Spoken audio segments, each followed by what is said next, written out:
Hello friends, welcome to Rice Ice YouTube channel. My name is Tanmoy. আজকের prelims bite সেশনে আমরা পড়বো transgender person protection of right amendment bill 2026 এই টপিকটার উপর।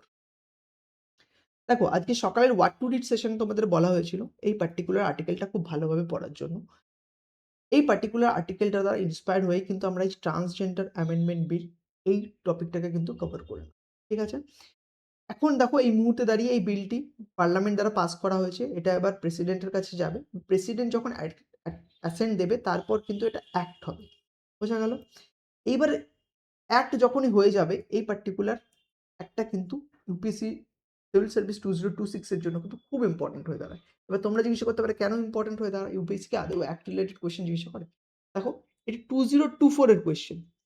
UPSC কি জিজ্ঞাসা করেছে? যে নারী শক্তি বন্দনা অধিনিয়ম। ঠিক আছে, এই কনস্টিটিউশন অ্যামেন্ডমেন্ট অ্যাক্টের উপর কিন্তু ইউপিএসসি কোয়েশ্চেন জিজ্ঞাসা করেছিল। আর এইটা কিন্তু এই বছর ওই বছর কিন্তু খুব নিউজেও ছিল। শুধু তাই নয়, ইউপিএসসি কিন্তু মাল্টিপল টাইম তার আগেও অ্যাক্ট রিলেটেড কোয়েশ্চেন জিজ্ঞাসা করে। দেখো, 2019 এর কোয়েশ্চেন এটা। Industrial employment standing order central amendment rule 2016 এর উপর কিন্তু 18 এর উপর কিন্তু ইউপিএসসি কোয়েশ্চেন জিজ্ঞাসা করেছে। আর এই সেম ইয়ারে কিন্তু ফরেস্ট রাইট অ্যাক্টের উপরেও কিন্তু ইউপিএসসি কোয়েশ্চেন জিজ্ঞাসা করেছে। তো অ্যাক্ট কিন্তু একটা ইম্পর্টেন্ট থিম। তো রিসেন্টলি কোনো অ্যাক্ট যদি নিউজে থাকে তাহলে কিন্তু আমাদের খুব ভালো করে সেটাকে কিন্তু প্রিপেয়ার করতে হবে। বোঝা গেল? এইবার আসি আমরা টপিকে, transgender person protection of right amendment bill 2026। প্রতিদিনের মতো যখন আমরা কোনো টপিক ডিসকাস করি, প্রথমে আমরা জেনে নিই যে কোন কোন ডাইমেনশনের টপিকটাকে আমরা ডিসকাস করব। তারপর কিন্তু আমরা তার ভিতরে ঢুকি। দেখো, আজকে কি কি ডাইমেনশন আমরা ডিসকাস করব? প্রত্যেক দিনের মতো কনটেক্সট দেখব, কেন এটি নিউজে আছে। এরপর আমরা কি ফিচার্স আর অ্যামেন্ডমেন্ট বিল দেখব, যে অ্যামেন্ডমেন্টের কি ফিচার্সগুলো কি কি সেটা দেখলাম। দেখার পরে কিন্তু আমরা চলে আসব যে 2019 এর যে অ্যাক্ট আছে আর 2026 এর অ্যামেন্ডমেন্ট বিল, তার কিন্তু একটা কম্প্যারিজন কিন্তু আমরা দেখে নেব। ঠিক আছে, এটা হয়ে যাওয়ার পরে আমরা কনস্টিটিউশনাল লিগ্যাল কনসার্ন যেগুলো অ্যাক্টিভিস্ট বা লিগ্যাল প্রফেশনালরা অ্যারাইজ করছে সেটাও কিন্তু আমরা দেখব। এটা বোঝা হয়ে গেলে তোমাদের কিন্তু একটি প্রিলিমস এর এমসিকিউ আছে, প্র্যাকটিস এমসিকিউ। তোমাদের কিন্তু এটা সলভ করতে হবে আর আমাদের কিন্তু কমেন্ট সেকশনে জানাতে হবে। বুঝতে পেরেছো কোন কোন ডাইমেনশনে আমরা টপিকগুলোকে দেখব? এইবার দেখো কনটেক্সট। কনটেক্সটটা কি? যে transgender person protection of right amendment bill 2026 যেটা আছে, এটা কিন্তু রিসেন্টলি পার্লামেন্ট পাস করে। আর পার্লামেন্টে পাস করার পর এটি কোথায় যায়? না, প্রেসিডেন্টের কাছে কিন্তু যাবে। প্রেসিডেন্ট অ্যাসেন্ট দিলে তবেই কিন্তু এই পার্টিকুলার বিলটা অ্যাক্ট হবে। এইবার এখন প্রেসিডেন্টের কাছে যেহেতু আছে, তো বিভিন্ন যে ট্রান্সজেন্ডার অ্যাক্টিভিস্ট যারা আছে তারা কিন্তু প্রেসিডেন্ট ম্যাডামের কাছে আবেদন জানাচ্ছে যাতে এই পার্টিকুলার অ্যামেন্ডমেন্ট বিলটাতে যাতে অ্যাসেন্ট না দেওয়া হয়। ঠিক আছে, এটা কিন্তু কনটেক্সট। এবার কেন তারা আবেদন জানাচ্ছে, কি চেঞ্জ তারা এই পার্টিকুলার বিলের মধ্যে যে নিয়ে এসেছে যার জন্য এত প্রোটেস্ট হচ্ছে, সেগুলো কিন্তু আমরা এই কি ফিচার্সের মধ্যে কিন্তু দেখব। বাট একটা জিনিস তোমরা এখানে জেনে রাখো যে 2019 যে ট্রান্সজেন্ডার প্রোটেকশন অ্যাক্ট যখন এসেছিল তখন কিন্তু এই সেলফ আইডেন্টিফিকেশন মডেল এটাকে কিন্তু রিকগনাইজ করা হচ্ছে। বাট এই পার্টিকুলার বিলের দ্বারা কিন্তু এই সেলফ আইডেন্টিফিকেশন মডেল, এই মডেলটাকে কিন্তু ডাইলিউট করা। আমরা ডিটেলসে আরও আসছি কি features of the amendment bill 2026 এর ব্যাপার। ঠিক আছে, ফার্স্ট যেটা কি, যে ট্রান্সজেন্ডার পার্সনদের রিডিফাইনিং অফ ট্রান্সজেন্ডার পার্সন, যে কারা কারা ট্রান্সজেন্ডার পার্সনের আওতায় আসবে। ঠিক আছে, তো 2019 না স্কোপটা অনেকটা ব্রড ছিল। ঠিক আছে, বাট 2026 অ্যামেন্ডমেন্টে কি হয়েছে যে তার যে স্কোপটা, কারা কারা এই ট্রান্সজেন্ডার পার্সনের আওতায় আসবে, তাদের স্কোপটা কিন্তু ন্যারো করে দেওয়া হয়েছে। Narrow the definition provided in 2019 act.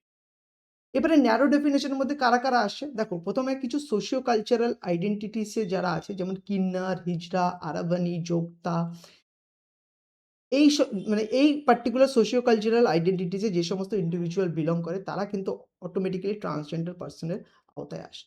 এর সাথে সাথে কি দেখো, person with intersex variation and congenital variation in sex characteristic, তারাও কিন্তু এই ট্রান্সজেন্ডার পার্সনের আওতায় কিন্তু আসছে। এইবার তোমাদের এটা জানতে হবে কারা কারা আসছে না, কাদেরকে এক্সক্লুড করা হয়েছে।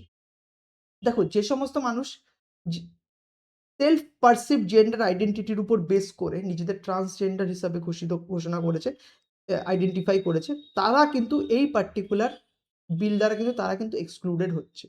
ঠিক আছে, আর মেন ডিবেটটা কিন্তু এখানেই হচ্ছে।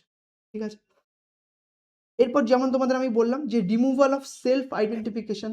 ঠিক আছে, যেমন 2019 অ্যাক্ট কি করেছিল? এই সার্টিফিকেট অফ আইডেন্টিটি কিন্তু সেলফ পারসিভ জেন্ডার আইডেন্টিটির উপর বেস করে দেওয়া হয়েছিল। যে নিজে কেউ ধরো যে বলল যে আমি এই পার্টিকুলার জেন্ডার থেকে আসি, তো তার উপর তার কথার উপর বেস করে কিন্তু সার্টিফিকেট অফ আইডেন্টিটি কিন্তু দেওয়া হতো।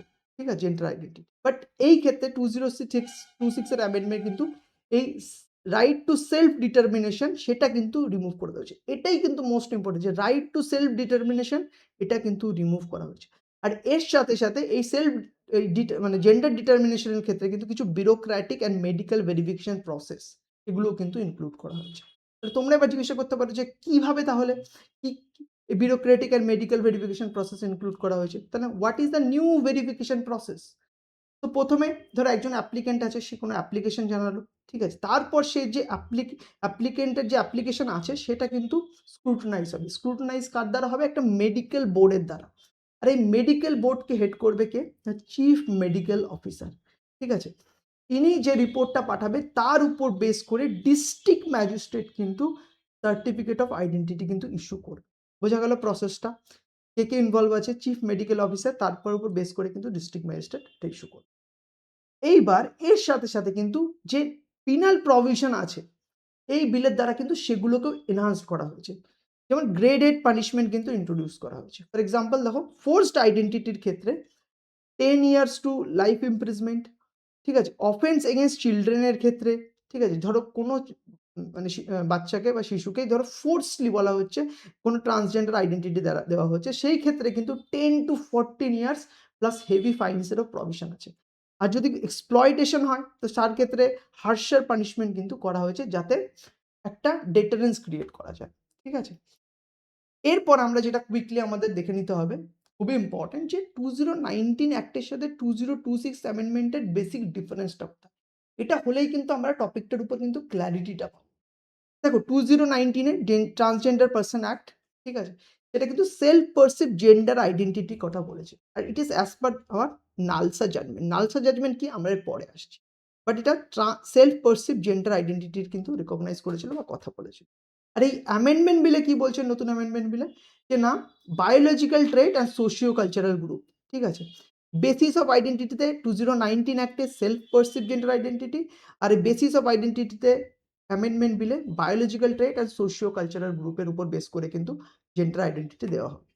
এর সাথে সার্টিফিকেশন যে প্রসিডিওর আছে সেটা ডিএম ইস্যু করতো, বাট এই ক্ষেত্রে এই অ্যামেন্ডমেন্ট বিলের পরে ডিএম ইস্যু করবে, but based on medical board report, যেটা তোমাদের এখানে আমি এক্সপ্লেন করলাম। Medical board headed by chief medical officer. বোঝা গেল?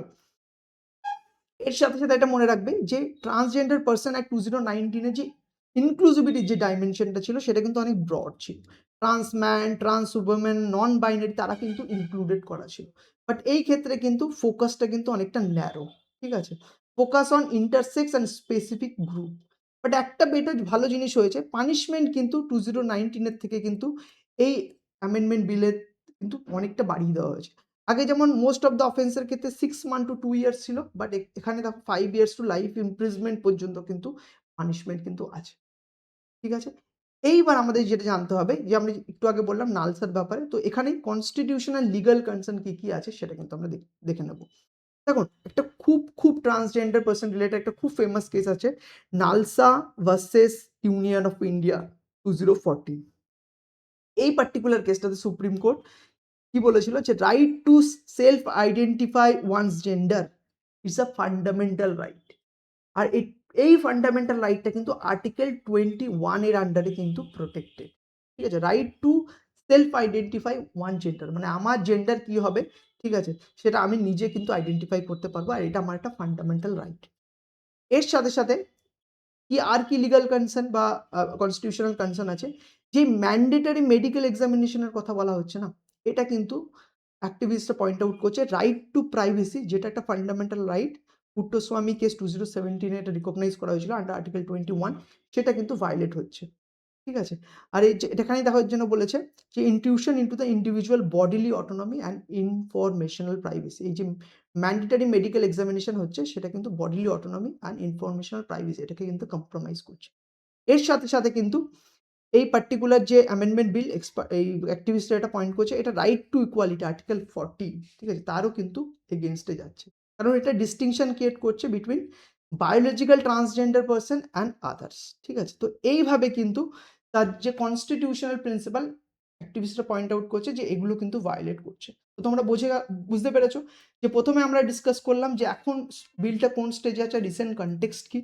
তারপরে কিন্তু যে কি ফিচার্স যেমন রিডিফাইনিং অফ ট্রান্সজেন্ডার পারসন, কারা এখন ট্রান্সজেন্ডার পারসন এর আওতায় আসবে। এর সাথে সেলফ আইডেন্টিফিকেশন এই ব্যাপারটা কি, কিভাবে এটাকে চেঞ্জ হয়েছে, সার্টিফিকেশন প্রসেসটা কি হয়েছে। আর যে পিনাল প্রভিশন যেটা মানে গ্রেডেড পিনাল প্রভিশন ইনক্লুড করা হয়েছে সেটাও জানলাম। তারপরে কিন্তু আমরা কুইকলি 2019 অ্যাক্টের সাথে 2026 অ্যামেন্ডমেন্ট অ্যাক্টের একটা কিন্তু কুইক কম্পারিজন করে নিলাম। এটা হয়ে যাওয়ার পর আমরা কনস্টিটিউশনাল বা লিগাল কনসার্ন যেগুলো আছে সেগুলোকেও কিন্তু আমরা দেখে নিলাম। এইবার আসছে প্রিলিমসের এমসিকিউটা। আমি বলব স্ক্রিনটা পজ করো আর কোয়েশ্চেনটা সলভ করো। তখনই কিন্তু বুঝতে পারবে যে তোমরা কতটা এই টপিকটাকে বুঝতে পেরেছো। ঠিক আছে? কতটা ইন্টারনালাইজ করতে পেরেছো। আর তোমরা যারা সেম আর্টিকেলটা বাংলায় পড়তে চাও, তারা রাইস আইএস এর ওয়েবসাইটে যেয়ে এই সেম আর্টিকেলটা কিন্তু বাংলাতে ডাউনলোড করে পড়তে পারবে। তো তোমরা যে মিডিয়ামে কমফোর্টেবল সে মিডিয়ামে এই আর্টিকেলটা পড়বে। বাট কি ইম্পোর্টেন্ট যে তোমাদের টপিক সম্পর্কে ক্লারিটি দ্যাট ইজ মোস্ট ঠিক আছে? আশা করি বুঝতে পেরেছো। আর কোনো ডাউট থাকলে কমেন্ট সেকশনে যেয়ে কিন্তু আমাদের জানাবে। আমাদের টিম কিন্তু রেসপন্ড করবে। ওকে?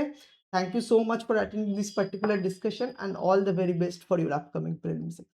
Thank you.